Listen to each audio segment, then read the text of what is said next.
Options trader அன்பர்கள் அனைவருக்கும் அன்பு வணக்கங்கள். ஆப்ஷன் ட்ரிக்கி ட்ரேட் சேனல் மூலம் உங்களை சந்திப்பதில் மிக்க மகிழ்ச்சி அடைகிறேன். நான் உங்கள் சந்தோஷ்.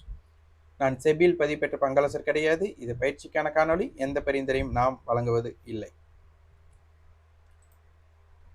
ஆப்ஷன்ஸ் ட்ரேட் பண்ணுறவங்க முக்கியமான விஷயத்தை நமக்கு முன்னாடி எப்போவுமே இருக்கிற மாதிரி எழுதியும் வச்சுக்கலாம், மனசுலையும் பதிய வச்சுக்கலாம். எப்போவுமே ஆப்ஷன்ஸ் ட்ரேட் பண்ணுறவங்களோட விஷன் அப்படிங்கிறது பார்த்தீங்க அப்படின்னா எக்ஸ்பைரியை நோக்கி இருக்கணும். அதனால் எக்ஸ்பைரி பாயிண்ட் ஆஃப் வியூவில் செட்டில்மெண்ட் அப்படிங்கிறது ஸ்பாட் ஈக்குவல் டு ஃபியூச்சர் அப்படிங்கிறத கொண்டு வந்துடணும்.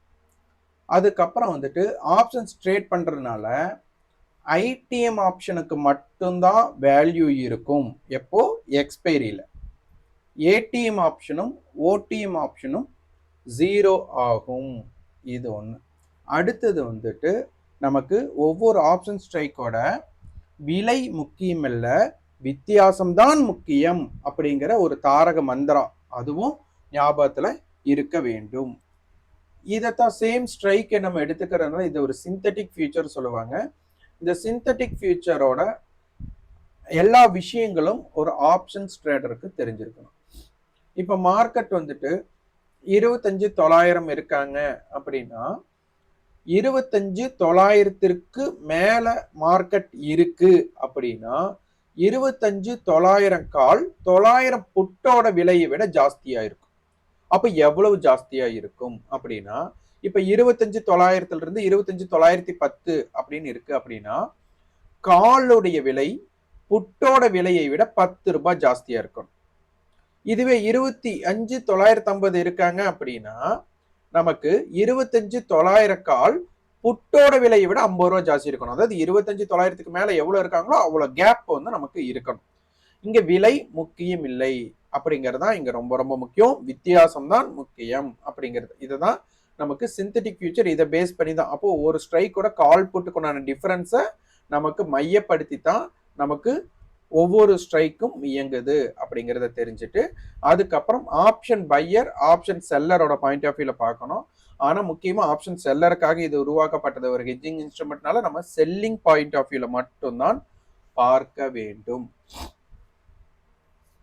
அப்ப அதனால செல்லருக்கு எப்போதெல்லாம் பயப்படுகிறார்களோ அல்லது லாபத்தை உறுதி செய்கிறார்களோ, செல்லர் எப்ப பயந்து அவங்க பொசிஷனை கவர் பண்ணுவாங்க. அப்ப சும்மா சாதாரணமாலாம் கவர் பண்ண மாட்டாங்க. ஒன்று அவங்களுக்கு லாஸாக இருந்தால் கவர் பண்ணுவாங்க, இல்லைன்னா அவங்களுக்கு ப்ராஃபிட்டாக இருந்தால் கவர் பண்ணுவாங்க. இதில் ஒரே ஒரு விஷயம், அவங்களுக்கு ப்ராஃபிட் இருக்கிறத கவர் பண்ணணுங்கிற அவசியம் கிடையாது. ஏன்னா அது ஓடிஎம் ஆப்ஷன்ஸாக இருந்தது அப்படின்னா அவங்க கவர் பண்ண வேண்டிய அவசியம் இல்லை. ஒரு ஐடிஎம் ஆப்ஷன்ஸாக இருந்தால் மட்டும்தான் அவங்க கவர் பண்ண வேண்டிய கட்டாயம் போகும். அப்போ எந்த இடத்துல அவங்க செல்லர் ஒரு பொசிஷனை க்ளோஸ் பண்ணக்கூடிய வாய்ப்புகள் ஹெவி வேல்யூம் நமக்கு வரப்போகுதோ அந்த இடத்த தேர்ந்தெடுத்து நீங்கள் ஒரு ஆப்ஷன் பையராக இருக்கிறீங்க அப்படின்னா உங்களுக்கு அதிகமான வின்னிங் ப்ராபபிலிட்டி கிடைக்கும். ஆனால் மார்க்கெட்டில் வாய்ப்பே இல்லாத ட்ரேடில் நீங்கள் ட்ரேட் பண்ணீங்கன்னா கண்டிப்பாக உங்களுக்கு வின்னிங் ப்ராபபிலிட்டி குறைவாக இருக்கும். அப்போ ஆப்ஷன்ஸ் ட்ரேடருக்கு தேவையானது பையராக இருக்கிறவங்களுக்கு மூமெண்ட்ஸ் தேவை. அந்த மூமெண்ட்ஸை நம்ம யோசிக்கிற விஷயம் நம்ம ரெண்டு விஷயத்துல பல காரணிகள் எடுத்துருக்கலாம். ஒவ்வொருத்தரும் ஒவ்வொரு ஸ்ட்ராட்டஜி எடுத்துக்குவாங்க. இதுல பாத்தீங்க அப்படின்னா நமக்கு இந்தியா விக்ஸ் அப்படிங்கிறத நம்ம பார்க்குறோம். இன்னைக்கு மார்க்கெட் ஒரு பாசிட்டிவிட்டியா இருந்திருக்காங்க. இந்த பாசிட்டிவிட்டியா மார்க்கெட் இருந்தும் இந்தியா விக்ஸ் மைனஸ்ல இருக்கு அப்படின்னா இது ஒரு ஃபியர் இண்டெக்ஸ் சொல்லுவாங்க. இந்த ஃபியர் இண்டெக்ஸ் நெகட்டிவ்ல இருக்கிறதுனால இங்க நமக்கு ஒரு சின்ன ஒரு க்ளூ என்ன கொடுத்துருக்காங்க அப்படின்னா ஆப்ஷன்ஸ் பிரீமியம் கரைவது எளிது, கொடுப்பது கடினம் அப்படிங்கிற ஒரு வாய்ப்பு இந்த இடத்துல காமிக்கிறாங்க. இப்போ இந்தியா விக்ஸ் ஒரு பாசிட்டிவா இருக்கக்கூடிய வாய்ப்பு அமைஞ்சா ப்ராபபிலிட்டி ஆஃப் சான்சஸ் பிரீமியம் கரைவது குறைவு, கொடுப்பது அதிகம் அப்படிங்கிற மாதிரி அப்படியே மந்த்ரா மாறலாம். அப்போ இதை நீங்க என்ன பண்ணணும்னா ஒரு கிராஸ் செக் பண்ணிட்டு வரணும். டெய்லியும் பேக் டெஸ்ட் பண்ணக்கூடாது. நீங்க டெய்லி மார்க்கெட்ல இது இப்படி இருக்கும்போது ஆப்ஷன்ஸோட ப்ரீமியம் எப்படி ரியாக்ட் ஆகுறாங்க அப்படிங்கிறத செக் பண்ணிட்டு வரணும். அப்போ இது எவ்வளவு இருந்தா எவ்வளோன்ட்டு உடனே நமக்கு ஃபீட்பேக்காக கமெண்ட்ல வரக்கூடாது. ஏன் அப்படின்னா எவ்வளோலாம் இருந்தால் எவ்வளோலாம் நமக்கு நடக்குது அப்படிங்கிறத நம்ம என்ன பண்ணணும், இனி வர்ற மார்க்கெட்டோட லைவ்ல நீங்க இது செக் பண்ணிட்டு வரணும். இப்ப நான் ஒரு வார்த்தை சொன்னேன்னா என்ன பண்ணுவீங்கன்னா, குதிரைக்கு கடிவாளம் கட்டின மாதிரி அதை மட்டும்தான் பார்ப்பீங்க. நான் ஏன் ஆய்வு செய்யுங்கள் அப்படின்னு நான் சொல்றேன்னா, நமக்கு வந்துட்டு நீங்க வந்து உணர்வு பூர்வமாக இதை நீங்க உணரணும். இப்ப நான் சொல்றதுல வந்துட்டு ப்ராபபிலிட்டி ஆஃப் சான்சஸ் எச்சும் இருக்கலாம், கம்மியும் இருக்கலாம். அப்ப என்ன வேணா நீங்க வந்து அதை நம்புனீங்க அப்படின்னா நீங்க என்ன பண்ணுவீங்கன்னா ஓவர் ட்ரேட் பண்ணக்கூடிய வாய்ப்பும், அது ஓவர் நம்பிக்கை வைக்கக்கூடிய வாய்ப்பும் இருக்கும். அதனால வந்துட்டு எப்போதுமே யார் சொல்றதும் நம்பாம அது என்ன மாதிரி நிகழ்வுகளை கொண்டு வருது அப்படின்னு ரிசர்ச் பண்ணுங்க. அப்ப இந்தியா விக்ஸ ஆப்ஷன்ஸ் ட்ரேடரா இருக்கவங்க ரெகுலரா வாட்ச் பண்ணணும்.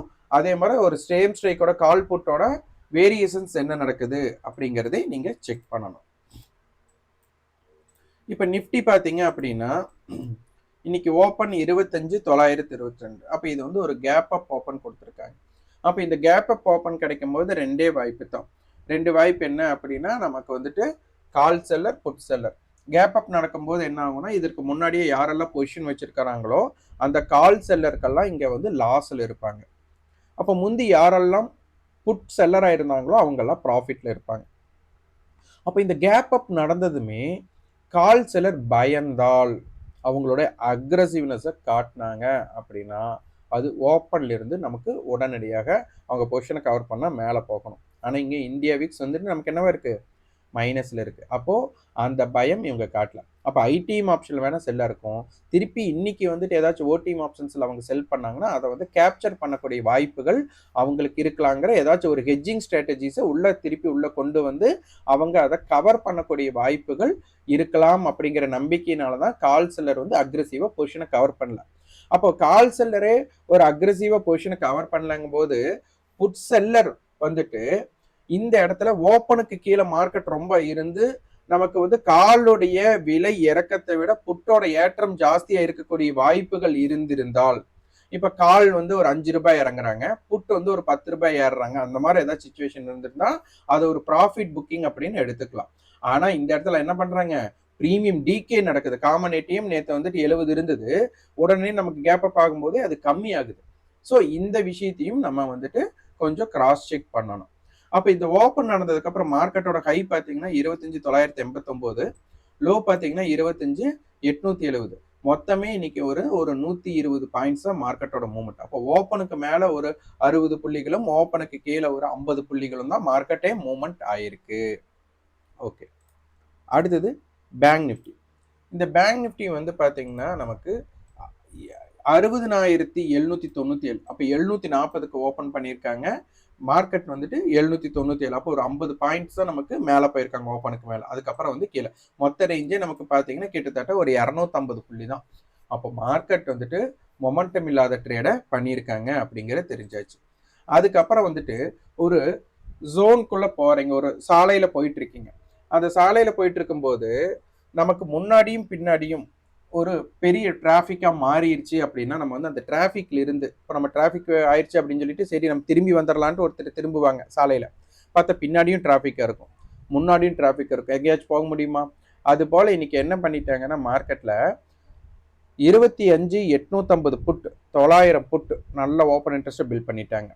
மேலே 26,000 கால், 25,950 கால் ஓப்பன் இன்ட்ரெஸ்ட் பில்ட் பண்ணி மார்க்கெட்டை இடையில இந்தியா விக்ஸ் கம்மியாக இருந்ததுனால இங்கே வச்சு என்ன பண்ணிட்டாங்கன்னா மார்க்கெட்டை சைட்வே மூவ்மெண்ட்டில் கொண்டு போயிட்டாங்க. இதெல்லாம் நீங்கள் ஸ்க்ரீன்ஷாட் எடுத்து வச்சுருந்தீங்கன்னா உங்களுக்கு தெரிஞ்சிருக்கும். அப்போ மார்க்கெட் மூவ்மெண்ட் இல்லாத பாணியை கடைப்பிடிச்சிட்டாங்க.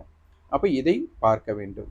அப்போ 25,850 நேற்று க்ளோஸ், நமக்கு 140 பாயிண்ட்ஸ், இந்த ரெண்டு பிரீமியத்தை ஆட் பண்ண 140 பாயிண்ட். அப்போ 25,990 அப்படிங்கிற வார்த்தையை நம்ம வந்துட்டு call seller, put seller, panic place அப்படின்னு சொல்லுவோம். இன்னைக்கு பாருங்க மார்க்கெட் வந்துட்டு எப்பவுமே நம்ம போடுற கோடு வந்து இருக்கிற லெவல்ஸை பேஸ் பண்ணி தான் போடுவோம். இங்க பாருங்க 25,990 மார்க்கெட் மேல போனவங்க, இந்த காமன் ஏரியா தாண்டி போனவங்க எக்ஸாக்டா எங்க போறாங்க, 25,890 போனதுமே அங்கிருந்து ரிவர்ஸ் பண்ணி நமக்கு இது வந்து நேற்றைய தினத்தோட கால் செல்லரோட பேனிக் பிளேஸ்ங்கிற இடத்துல மட்டும் வந்து நிக்கிறாங்க. இது நேற்று லோவோட பாயிண்டாவே நமக்கு மாறிடுது. அப்ப இந்த இடத்துல மார்க்கெட் தக்க வச்சுட்டு நேற்றைய ஹை நமக்கு கால் செல், அதாவது 25,850 காலுடைய ஹை 104, ஸோ அந்த இடத்துல வந்து இம்பேக்ட் பண்ணியிருக்காங்க. ஸோ இது எல்லாமே நீங்கள் வந்துட்டு என்னென்ன தாக்கங்கள் அப்படிங்கிறத இந்த சிந்தட்டிக் ஃபியூச்சர் மூலிமா புரிஞ்சுக்கலாம். இதை வந்து நம்ம ஒரு பெய்டு மெம்பர்ஸ் நம்மளோட மெம்பர்ஷிப்பில் இணையிறவங்களுக்கு இது ஃப்ரீயாக நம்ம கொடுத்துட்ருக்குறோம். ஓகே, இது 25,850 கால் புட் மீட்டிங் பாயிண்ட். அப்போது நமக்கு வந்து பார்த்தீங்கன்னா காலையிலேயே 850 கால் என்ன பண்ணுறாங்க அப்படின்னா நமக்கு காமன் ஏரியாவை கடந்து ட்ரேட் பண்ணிட்டு இருந்திருக்காங்க. அது போக நமக்கு வந்துட்டு 150 ரூபாய்ங்கிறது 850 புட் அதை கடக்கவே இல்லை.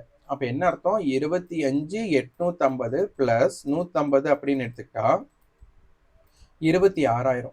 அப்போ 26,000 மார்க்கெட் கடக்கிறதுக்கு வாய்ப்பு இல்லை அப்படிங்கிறது இங்கே நமக்கு ஓரளவுக்கு காமிச்சிருக்காங்க. அப்போ 26,000 கால்லையும் ஓப்பன் இன்ட்ரெஸ்ட் அதிகமாக பில்ட் ஆயிடுச்சு. ஓகே, இன்றைய தினத்தோட நமக்கு எந்த இடத்துல முடிஞ்சிருக்காங்க அப்படின்னு எடுத்துட்டு அதோட சேம் ஸ்ட்ரைக்கோட ப்ரைஸை நம்ம எடுத்து அதோட லெவல்ஸை நம்ம பார்க்கலாம். இப்போ பார்த்தீங்க அப்படின்னா நமக்கு பார்த்தீங்கன்னா 25,950 ஸ்ட்ரைக் எடுத்துக்கிறோம். இப்போ கொஞ்ச நாளுக்கு முன்னாடி பார்த்தீங்க அப்படின்னா நம்மளுக்கு ஒரு பட்ஜெட் செஷன் இருந்தது. அந்த இடத்துல பார்த்தீங்கன்னா ப்ரீமியம் வந்து கிட்டத்தட்ட 180 200 ரூபாய்க்கு மேலே ஏடிஎம் இருந்தது. இப்போ என்ன இருக்கு, பழையபடி நமக்கு வந்துட்டு மார்க்கெட்டில் ஒரு ஃபியர் இல்லாத மாதிரி நமக்கு ஏடிஎம்மோட ப்ரைஸ் வந்து கம்மியாயிருச்சு. இந்த ஏடிஎம் ப்ரைஸ் கம்மியாக இருக்கும்போது ஆப்ஷன் பையருக்கு உண்டான நமக்கு வாய்ப்பு அப்படிங்கிறது ரொம்ப ரொம்ப கம்மி. இந்த இடத்துல ஓவர் ட்ரேட் பண்ணக்கூடாது. ஒரு 10 ட்ரேடில் ஒரு 2 ட்ரேட் 3 ட்ரேட் தான் நமக்கு என்ன ஆகும் அப்படின்னா ஒரு ஒன் சைட் மூவ்மெண்ட் கிடைக்கும். அதுக்கப்புறம் வால்டைல சைடுவே மார்க்கெட்டோட வால்டைல கிடைக்கும்.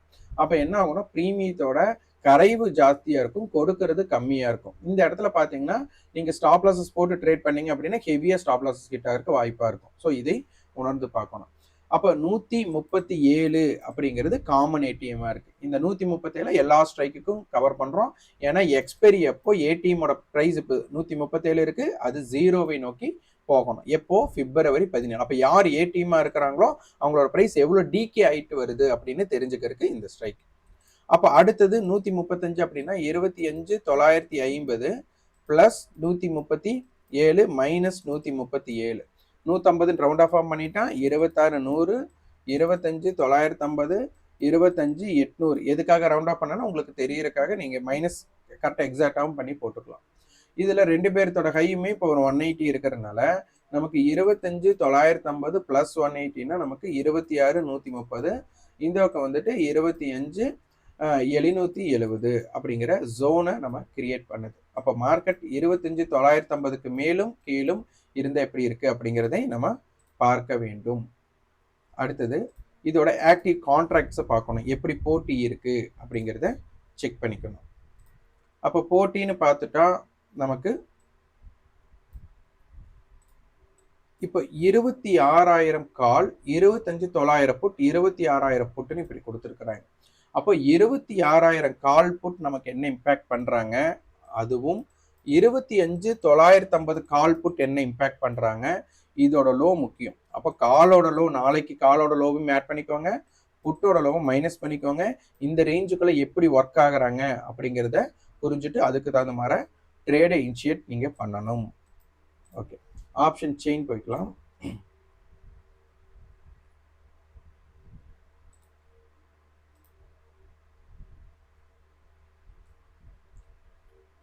இப்போ பார்த்தீங்க அப்படின்னா இம்ப்ளைடு வாலிட்டி ரொம்ப கம்மியாக இருக்குது.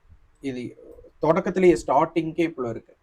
இப்போ ஓப்பன் இன்ட்ரெஸ்ட் நமக்கு ஒரு பெருசாக எந்த இதுலேயும் பில்டப் ஆகல, அதனால லோயர் லிக்விடிட்டி இருக்கிற வாய்ப்பு. அதனால மார்க்கெட்டில் வந்துட்டு ஆப்ஷன்ஸ் பையர்ஸ் வந்துட்டு உங்களுக்கு ஒன்றா ரிஸ்க் ஓவராக எடுத்துடாதீங்க. அதே மாதிரி இந்த மாதிரி இடத்துல எல்லாம் நீங்கள் நிஃப்டி மட்டும்தான் ட்ரேட் பண்ணுறீங்க அப்படின்னா நீங்கள் ட்ரேடே வாய்ப்பு கிடைக்கலன்னா ஏதோ ஒரு வாய்ப்புக்காக ஆப்ஷன்ஸ் ட்ரேடெல்லாம் நீங்கள் பண்ணிடுவீங்க. அதனால முடிந்த அளவு இந்த மாதிரி மார்க்கெட்டில் ஆப்ஷன்ஸ் பையர் தவிர்க்க தெரியணும். அதே மாதிரி நீங்கள் என்ன பண்ணணும்னா ஆப்ஷன் பையராக மட்டும் இருக்கக்கூடாது, அது நிஃப்டியில் மட்டும் ட்ரேட் பண்ணுறவங்களா இருக்கக்கூடாது, நிஃப்டிலையும் ட்ரேட் பண்ணணும், ஸ்டாக்லையும் ட்ரேட் பண்ணணும். அப்போ தான் ஒரு எக்ஸாக்டாக ஒரு பிரேக் அவுட் ஸ்டாக்ஸ் எல்லாம் நீங்கள் பிடிக்க முடியும். முடிந்தளவு நீங்கள் என்னென்னா மார்க்கெட்டை பொறுத்தவரை இந்த மார்க்கெட் டேட்டாவில் ப்ரீ ஓப்பன் மார்க்கெட்டை செக் பண்ணி பாருங்க. இன்னைக்கு பார்த்தீங்கன்னா ப்ரீ ஓப்பன் மார்க்கெட்டில் நிஃப்டியை பொறுத்தவரை ஈச்ஆர் மட்டும் ஒரு கேப் அப் ஆனாங்க.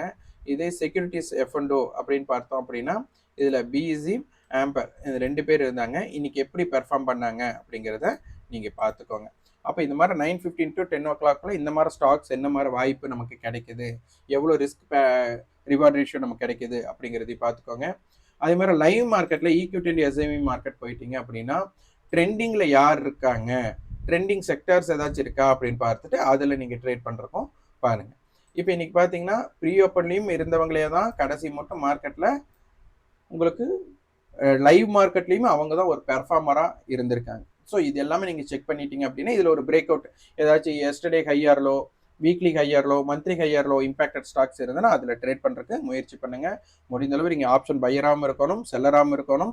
இண்டெக்ஸில் மட்டும் ட்ரேட் பண்ணுறவங்களா இருக்காதீங்க, இண்டெக்ஸ்லையும் ட்ரேட் பண்ணணும், ஸ்டாக்ஸ்லையும் ட்ரேட் பண்ணணும். அப்போ எங்கே ஆப்பர்ச்சுனிட்டி கிடைக்குதோ அதுக்கு நீங்கள் மாறுறதுக்கு வாய்ப்பு இருந்தால் நீங்கள் வந்து நீண்ட காலமாக ஒரு ஸ்ட்ராட்டஜி பில்ட் பண்ணிட்டீங்கன்னா நீங்கள் மார்க்கெட்டில் இருக்கலாம். ஆனால் மார்க்கெட்டோட டைரக்ஷன்ஸ்க்கெல்லாம் நீங்கள் ட்ரேட் பண்ணுற பார்த்துட்டு இருந்தீங்க அப்படின்னா கண்டிப்பாக மார்க்கெட்டில் ஜெயிக்க முடியாது. உங்களுக்குன்னு ஒரு ஸ்ட்ராட்டஜியை பில்ட் பண்ணிக்கோங்க. நன்றி, வணக்கம்.